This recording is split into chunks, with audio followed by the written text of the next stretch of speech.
Assalamualaikum warahmatullahi wabarakatuh.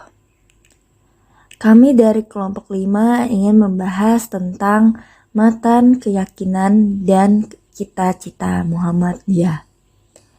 Kelompok 5 terdiri dari Salsabila Putri Maradika, NIM 261, Aurelia Yasmin, NIM 268, Bella Nabila Putri Dwianti, NIM 297, dan Farah Maulidiah, NIM 301.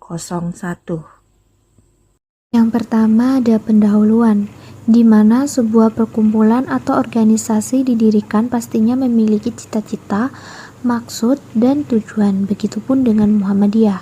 Kekuatan, kejayaan, dan keberlangsungan suatu organisasi sangat bergantung pada kemuliaan, keluhuran pendiri, penerus, kemaslahatan, manfaat, dan tujuan yang diperjuangkan, di mana hal itu dirumuskan dalam core belief, core values, visi, misi, dan tujuan organisasi Muhammadiyah yang biasa disebut dengan MKCH atau MKCHM, yaitu Matan Keyakinan dan Cita-Cita Hidup Muhammadiyah. MKCHM inilah yang meliputi keyakinan inti dan menjadi kekuatan sekaligus yang membedakan Muhammadiyah dengan organisasi massa atau ormas keagamaan lain. Selanjutnya adalah sejarah dan rumusan MKCH.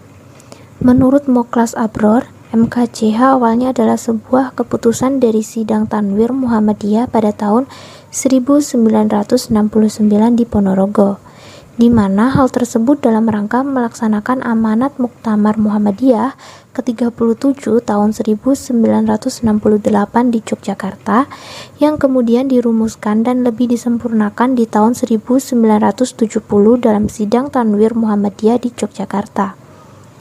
MKCH hasil Sidang Tanwir Muhammadiyah tahun 1969 tersebut terdiri dari 9 ayat yang kemudian dirumuskan dan disempurnakan menjadi 5 ayat pada tahun 1967.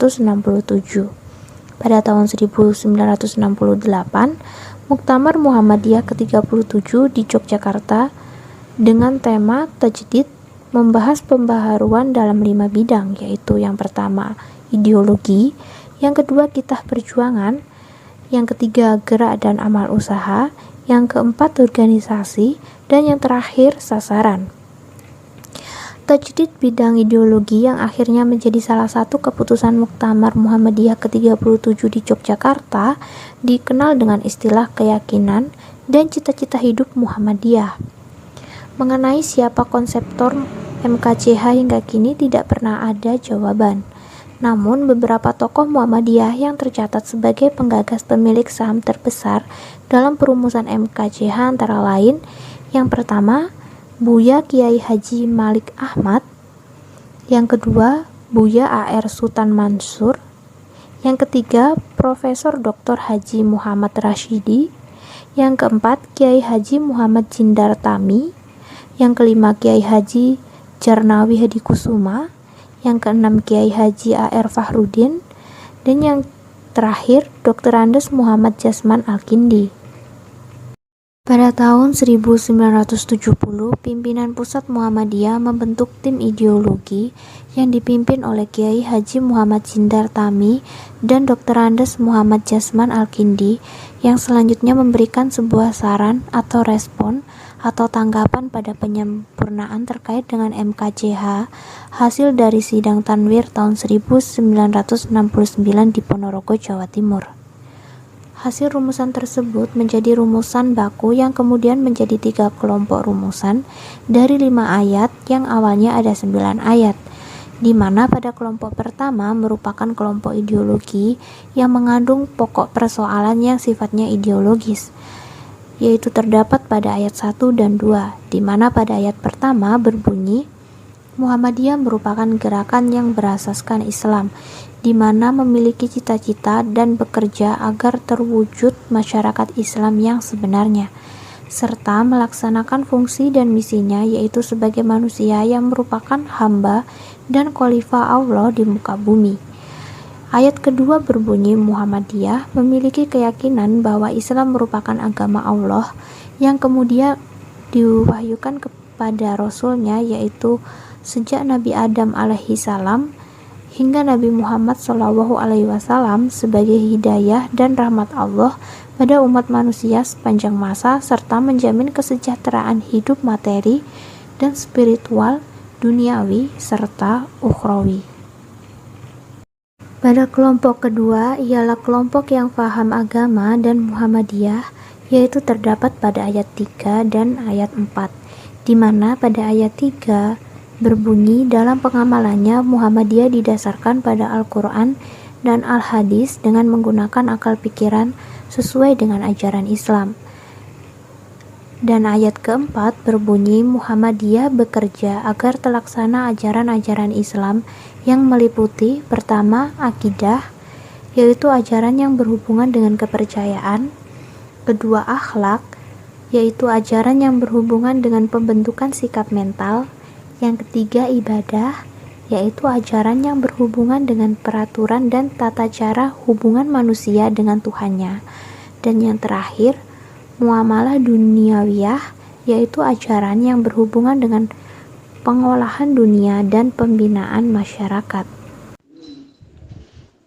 Selanjutnya, pada kelompok ketiga ialah kelompok fungsi dan misi Muhammadiyah yang terdapat pada ayat 5, yaitu Muhammadiyah mengajak seluruh lapisan bangsa Indonesia yang mendapatkan karunia Allah Subhanahu wa taala berupa tanah air yang memiliki sumber kekayaan, kemerdekaan bangsa, dan negara Republik Indonesia yang memiliki falsafah Pancasila, untuk berusaha bersama-sama menjadikan negara Republik Indonesia tercinta menjadi baldatun thayyibatun warabun ghafur, yang berarti negara yang adil, makmur, dan diridhoi Allah Subhanahu wa taala. Hakikat Muhammadiyah. Muhammadiyah adalah sebuah fenomena yang multi-phase yang mempunyai beberapa perspektif, yaitu satu, dalam perspektif teologis, Muhammadiyah adalah gerakan Islam dan dakwah amar ma'ruf nahi munkar, berakidah Islam dan bersumber pada Al-Quran dan Al-Sunnah Al-Maqbulah. Yang kedua, dalam perspektif historis, Muhammadiyah adalah gerakan keagamaan yang dalam sejarahnya selalu berusaha merespon berbagai perkembangan kehidupan dengan merujuk pada ajaran Islam. Ar-ruju'u ila Al-Quran wal As-Sunnah, yaitu menjadikan Al-Quran dan As-Sunnah sebagai sumber rujukan. Yang ketiga, dalam perspektif budaya, Muhammadiyah adalah sebuah state of mind, yaitu pemikiran keislaman meliputi segala sesuatu yang berkaitan dengan tuntutan kehidupan keagamaan secara praktis. Lalu sebagai wacana moralitas publik dan diskurs atau wacana keislaman dalam merespon dan mengantisipasi perkembangan kehidupan manusia. Yang keempat, dalam perspektif sosiologis, Muhammadiyah adalah gerakan sosial, misalnya dalam bidang pendidikan atau kesehatan, yang selalu berusaha menjawab tantangan zaman dengan visi keislaman dan gerakan sosial yang dikembangkan. Yang kelima, dalam perspektif politik. Walaupun Muhammadiyah bukan partai politik, tetapi Muhammadiyah merupakan kekuatan politik dan kelompok penekanan yang signifikan. Misalnya saat masa pergerakan kemerdekaan, Muhammadiyah bekerja sama dengan gerakan kemerdekaan seperti BPU-PKI. Cita-cita Muhammadiyah. Muhammadiyah memiliki cita-cita ideal yang terkandung dalam rumusan dan tujuan, yaitu menjunjung tinggi agama Islam sehingga terwujud masyarakat Islam yang sebenar-benarnya. Berdasarkan rumusan anggaran dasar Muhammadiyah yang berdiri sejak tahun 1912 hingga Muktamar ke-45 tahun 2005, Muhammadiyah telah melakukan perubahan anggaran dasar sebanyak 15 kali. Selain itu, anggaran rumah tangga juga melakukan perubahan sebanyak 8 kali. Dari kandungan isi ADART Muhammadiyah ditemukan rumusan tujuan atau cita-cita. Pada tahun 1985, yaitu merupakan perubahan terakhir sebelum penggantian menjadi asas Pancasila, yang dimana isinya menjadi menegakkan dan menjunjung tinggi agama Islam sehingga terwujud masyarakat utama, adil dan makmur yang diridhoi Allah Subhanahu wa taala. Lalu pada tahun 1985 di era Orde Baru yang dimana mengharuskan seluruh organisasi untuk berasas Pancasila. Lalu di sini Muhammadiyah merubah cita-citanya menjadi berasas Visi dan tunggal misi Pancasila. Muhammadiyah. Visi Muhammadiyah sebagai gerakan Islam yang berlandaskan Al-Quran dan As-Sunnah dengan watak tajdid yang dimiliki senantiasa istiqomah dan aktif dalam melakukan dakwah Islam amar ma'ruf, nahi munkar di semua bidang dalam upaya mewujudkan Islam sebagai rahmatan lil alamin, menuju terciptanya atau terwujudnya masyarakat Islam yang sebenar-benarnya. Lalu, misi Muhammadiyah sebagai gerakan Islam, dakwah amar ma'ruf nahi munkar memiliki misi 1. Menegakkan keyakinan tauhid yang murni sesuai dengan ajaran Allah Subhanahu wa taala yang dibawa oleh para rasul sejak Nabi Adam alaihissalam hingga Nabi Muhammad sallallahu alaihi wasallam. Kedua, memahami agama dengan menggunakan akal pikiran sesuai dengan ajaran Islam untuk menjawab dan menyelesaikan persoalan-persoalan kehidupan. Lalu ketiga, menyebarluaskan ajaran Islam yang bersumber pada Al-Quran sebagai kitab Allah terakhir dan sunnah Rasul untuk pedoman hidup umat manusia. Keempat, mewujudkan amalan-amalan Islam dalam kehidupan pribadi, keluarga. Tujuan dan arah perjuangan Muhammadiyah meliputi bidang akidah, ibadah, dan muamalah duniawiyah. Yang pertama, saya akan menjelaskan akidah. Muhammadiyah bekerja untuk tegaknya akidah Islam yang murni, bersih dari segala gejala-gejala kemusyrikan, bid'ah, dan kufarat, tanpa mengabaikan prinsip toleransi menurut ajaran Islam.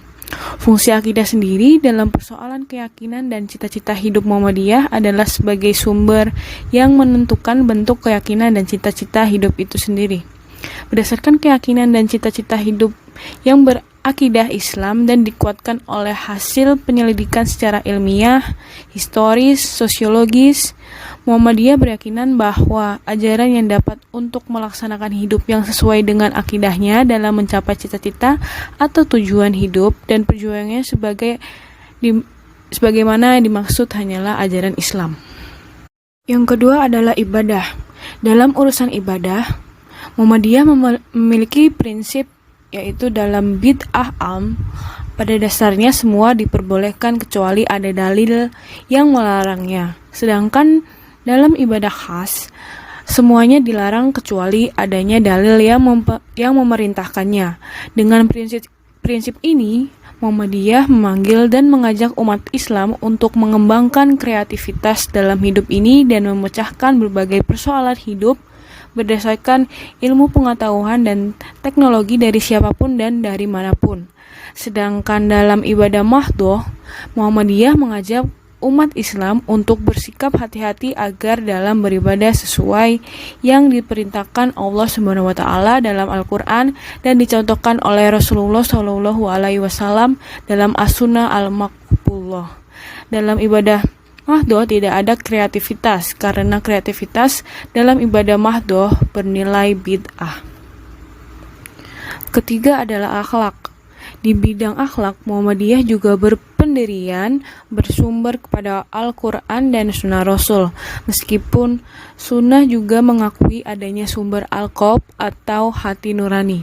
Moralitas kondisional dan situasional juga tidak diterima dan dibenarkan Muhammadiyah. Bekerja untuk tegaknya nilai-nilai akhlak mulia dengan berpedoman kepada ajaran-ajaran Al-Quran dan Sunnah Rasul, tidak bertopang kepada nilai-nilai ciptaan manusia. Dan terakhir adalah muamalah duniawiyah, yang dimana yang titik beratnya kepada pengelolaan dunia dan pembinaan masyarakat, tentu saja di dalamnya pemanfaatan ilmu pengetahuan dan teknologi serta pengembangan keahlian berdasar ajaran agama, serta menjadikan semua kegiatan tersebut sebagai ibadah kepada Allah SWT. Baiklah, sekian dari presentasi kami. Terima kasih. Wassalamualaikum warahmatullahi wabarakatuh.